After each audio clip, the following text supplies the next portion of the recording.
Dans ce livre, il est prouvé que la guerre de 14-18 a été des deux côtés une guerre impérialiste, une guerre pour le partage du monde, la distribution et la redistribution des colonies. Car la preuve du caractère social véritable, ou plus exactement, du véritable caractère de classe de la guerre, est contenue non pas, évidemment, dans l'histoire diplomatique de la guerre, mais dans l'analyse de la situation objective des classes dirigeantes de toutes les puissances belligérantes. Pour montrer cette situation objective, il faut prendre non pas des exemples ni des données isolées, mais absolument l'ensemble des données sur les fondements de la vie économique de toutes les puissances belligérantes et du monde entier. Le capitalisme s'est transformé en un système universel d'oppression coloniale et d'étranglement financier de l'immense majorité de la population du globe par une poignée de pays avancés.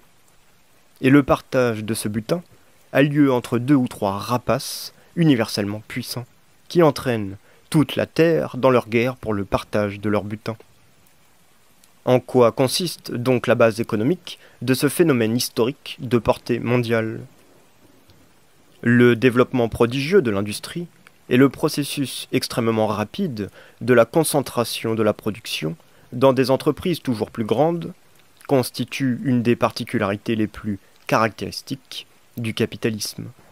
La concentration arrivée à un certain degré de son développement conduit d'elle-même, pour ainsi dire, tout droit au monopole. Cette transformation de la concurrence en monopole est un des phénomènes les plus importants, sinon le plus important, de l'économie du capitalisme actuel. Il y a un demi-siècle, quand Marx écrivait Le Capital, la libre concurrence paraissait à l'immense majorité des économistes une loi de la nature. La science officielle tenta de tuer par la conspiration du silence l'œuvre de Marx, qui démontrait par une analyse théorique et historique du capitalisme que la libre concurrence engendre la concentration de la production, laquelle, à son tour, arrivée à un certain degré de son développement, conduit au monopole. Maintenant, le monopole est devenu un fait. Les économistes accumulent des montagnes de livres pour en décrire les diverses manifestations. Les faits montrent que les différences existant entre les pays capitalistes, par exemple en matière de protectionnisme ou de libre-échange, ne déterminent que des variations insignifiantes dans la forme des monopoles ou dans la date de leur apparition. Tandis que la naissance des monopoles, conséquence de la concentration de la production, est une loi générale et essentielle de l'évolution du capitalisme au stade présent. Pour l'Europe, on peut établir avec assez de précision le moment où le nouveau capitalisme s'est définitivement substitué à l'ancien. C'est le début du XXe siècle. Si l'on examine la question à l'échelle européenne, le développement de la libre concurrence atteint son apogée entre 1860 et 1880. Les cartels et les trusts détiennent assez souvent les 7 ou 8 dixièmes de la production totale d'une branche d'industrie. Le monopole ainsi créé assure des bénéfices énormes. La concurrence se transforme en monopole, il en résulte un progrès immense vers la socialisation de la production. Ce n'est plus du tout l'ancienne libre concurrence des patrons dispersés qui s'ignoraient l'un l'autre et produisaient pour un marché inconnu. La concentration en arrive au point qu'il devient possible de faire l'inventaire approximatif de toutes les sources de matières premières. Le capitalisme, dans sa phase impérialiste, conduit tout droit à la socialisation intégrale de la production. Il entraîne en quelque sorte les capitalistes, en dépit de leur volonté et de leur conscience, vers un nouvel ordre social qui marque une transition de la pleine liberté de concurrence à la pleine socialisation. La production devient sociale, mais l'appropriation reste privée. Les moyens de production sociaux restent la propriété privée d'un petit nombre d'individus. Les crises de toute espèce, le plus souvent économiques, accroissent à leur tour, dans de fortes proportions, la tendance à la concentration et au monopole. Le monopole, tel est le dernier mot de la phase la plus récente du développement du capitalisme. Mais nous n'aurions de la puissance effective et du rôle des monopoles actuels qu'une notion extrêmement insuffisante, incomplète, réduite, si nous ne tenions compte du rôle des banques.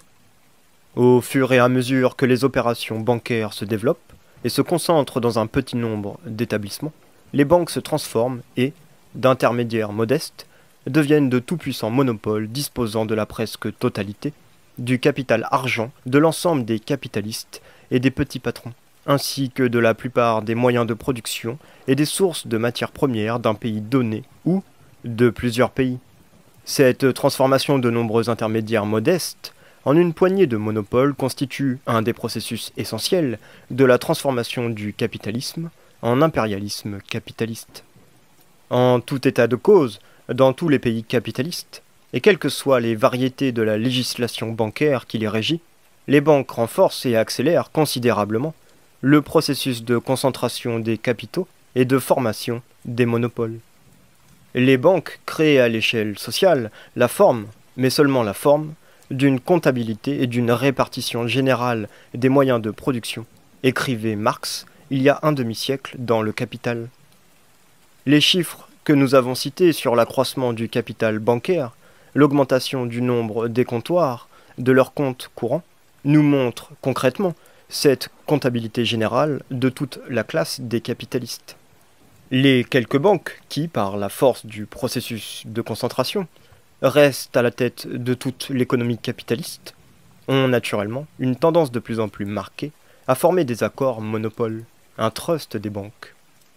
Avec le mouvement de concentration croissante des banques, se resserre constamment le cercle d'établissements auxquels on peut adresser des demandes importantes de crédit, de sorte que la dépendance de la grosse industrie augmente envers un petit nombre de groupes bancaires.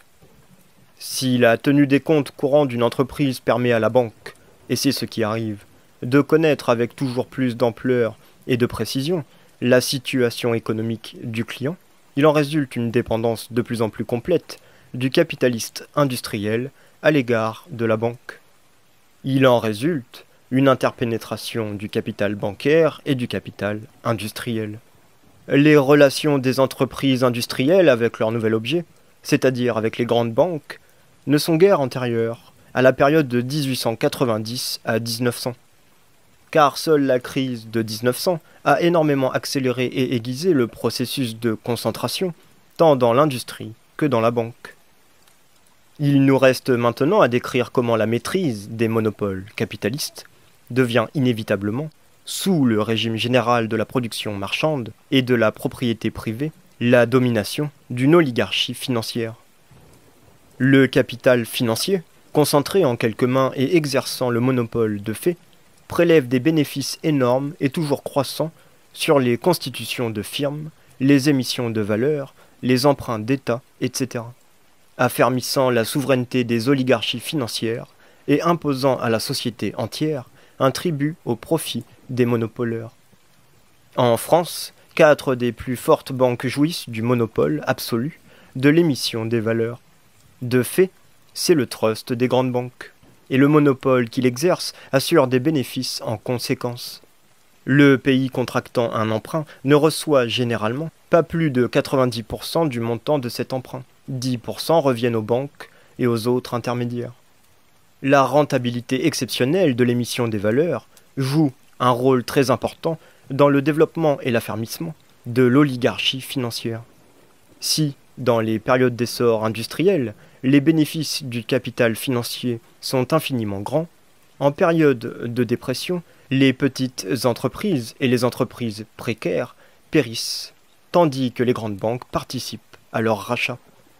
Le monopole, quand il s'est formé et brasse des milliards, pénètre inéluctablement et de façon absolue dans tous les domaines de la vie sociale, indépendamment du régime politique.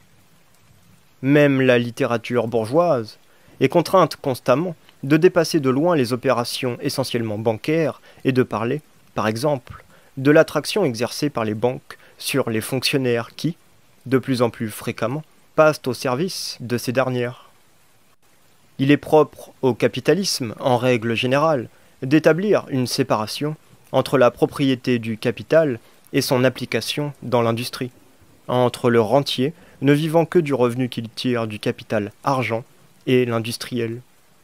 L'impérialisme, ou la domination du capital financier, est ce degré suprême du capitalisme quand cette séparation atteint des proportions formidables. La suprématie du capital financier sur toutes les autres formes du capital signifie l'hégémonie du rentier et de l'oligarchie financière. L'Angleterre et la France sont les pays capitalistes les plus anciens et, ainsi que nous le verrons, les plus riches en colonies. Les deux autres, les États-Unis et l'Allemagne, sont les plus avancés par la rapidité du développement et le degré d'extension des monopoles capitalistes dans l'industrie. Ensemble, ces quatre pays possèdent 479 milliards de francs, soit près de 80% du capital financier mondial. Ce qui caractérisait l'ancien capitalisme, où régnait en plein la libre concurrence, c'était l'exportation des marchandises. Ce qui caractérise le capitalisme actuel, où règnent les monopoles, c'est l'exportation des capitaux. Le capitalisme, c'est la production marchande à son plus haut degré de développement, où la main-d'œuvre elle-même devient marchandise. L'extension des échanges tant nationaux qu'internationaux, surtout, est un des traits distinctifs du capitalisme.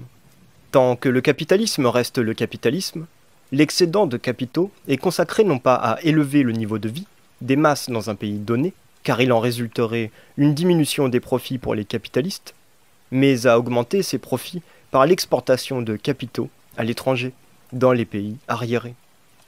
Les possibilités d'exportation de capitaux proviennent de ce qu'un certain nombre de pays arriérés sont d'ores et déjà entraînés dans l'ordre du capitalisme mondial. La nécessité de l'exportation des capitaux est due à la maturité excessive du capitalisme dans certains pays. L'exportation des capitaux n'atteignit un développement prodigieux qu'au début du XXe siècle. C'était là une base solide pour l'oppression et l'exploitation impérialiste de la plupart des pays et peuples du monde, pour le parasitisme capitaliste d'une poignée d'États opulents. Les exportations de capitaux influent, en l'accélérant puissamment, sur le développement du capitalisme dans les pays où elles sont dirigées. Dans les transactions internationales de cette sorte, le prêteur, en effet, obtient toujours quelque chose. Le capital financier a créé l'époque des monopoles, et les monopoles apportent en tout lieu leurs principes. L'utilisation des relations pour des transactions avantageuses se substitue sur le marché public à la concurrence. Rien de plus ordinaire que d'exiger, avant d'accorder un emprunt, qu'une partie en soit dépensée en achat de produits dans le pays prêteur. L'exportation des capitaux vers l'étranger devient ainsi un moyen d'encourager l'exportation des marchandises. Les pays exportateurs de capitaux se sont, au sens figuré du mot, partagé le monde. Les groupements de monopoles capitalistes, cartels, syndicats, trusts, se partagent tout d'abord le marché intérieur en s'assurant la possession, plus ou moins absolue, de toute la production d'un pays donné. Mais, en régime capitaliste, le marché intérieur est nécessairement lié au marché extérieur. Il y a longtemps que le capitalisme a créé le marché mondial. Au fur et à mesure que grandissait l'exportation des capitaux et que s'étendaient les relations avec l'étranger et les colonies, les choses allaient naturellement vers la formation de cartels internationaux. La politique coloniale des pays capitalistes a achevé la conquête des territoires inoccupés sur notre planète. Pour la première fois, le monde s'est trouvé être partagé si bien qu'à l'avenir les territoires ne pourront faire l'objet que de nouveaux partages, c'est-à-dire qu'ils passeront d'un possesseur à un autre. Y a-t-il accentuation de la politique coloniale, aggravation de la lutte pour les colonies, justement à l'époque du capital financier? Et comment le monde est-il actuellement partagé en fait? On a vu plus haut que le capitalisme antérieur au monopole, capitalisme à libre concurrence, atteint la limite de son développement entre 1860 et 1880. Or, l'on voit maintenant que c'est précisément au lendemain de cette période que commence l'essor prodigieux des conquêtes coloniales. Il est donc hors de doute que le passage du capitalisme à sa phase des monopoles, au capital financier, est lié à l'aggravation de la lutte pour le partage du monde. La chasse aux colonies, menée par tous les États capitalistes à la fin du XIXe siècle, est un fait universellement connu dans l'histoire de la diplomatie et de la politique extérieure. À l'apogée de la libre concurrence en Angleterre, entre 1840 et 1860, les dirigeants politiques bourgeois du pays étaient contre la politique coloniale. considérant l'émancipation des colonies comme une chose inévitable et salutaire. Le salut est dans les monopoles, disaient les capitalistes en fondant des cartels, des syndicats et des trusts. Le salut est dans les monopoles, reprenaient les chefs politiques de la bourgeoisie en se hâtant d'accaparer les parties du monde non encore partagées. 3 puissances n'avaient en 1876 aucune colonie, et une quatrième, la France, n'en avait presque pas. En 1914, ces 4 puissances ont 14,1 millions de kilomètres carrés de colonies, soit une superficie 1,5 fois plus grande que celle de l'Europe. Seule la possession des colonies donne de complètes garanties de succès au monopole contre tous les hasards de la lutte avec leurs rivaux. L'exportation des capitaux a également intérêt à favoriser la conquête des colonies, car il est plus facile sur le marché colonial d'éliminer un concurrent par les moyens du monopole, de s'assurer une commande. La superstructure extra-économique qui s'érige sur les bases du capital financier, la politique et l'idéologie de ce dernier renforcent la tendance aux conquêtes coloniales. Comme la grandeur coloniale, promesse de richesses encore non calculées, se répercutera évidemment sur l'importance relative des États européens. La question coloniale, l'impérialisme, si l'on veut, modifiera de plus en plus les conditions politiques de l'Europe elle-même. L'impérialisme a surgi comme le développement et la continuation directe des propriétés essentielles du capitalisme en général. Mais le capitalisme n'est devenu impérialisme capitaliste qu'à un degré défini très élevé de son développement. Ce qu'il y a d'essentiel au point de vue économique dans ce processus, c'est la substitution des monopoles capitalistes à la libre concurrence capitaliste. La libre concurrence est le trait essentiel du capitalisme et de la production marchande en général. Le monopole est exactement le contraire de la libre concurrence. Le monopole est la transition du capitalisme à un ordre supérieur. S'il était nécessaire de définir, aussi brièvement que possible, l'impérialisme, il faudrait dire que l'impérialisme est le stade monopolaire du capitalisme. Cette définition embrasserait l'essentiel.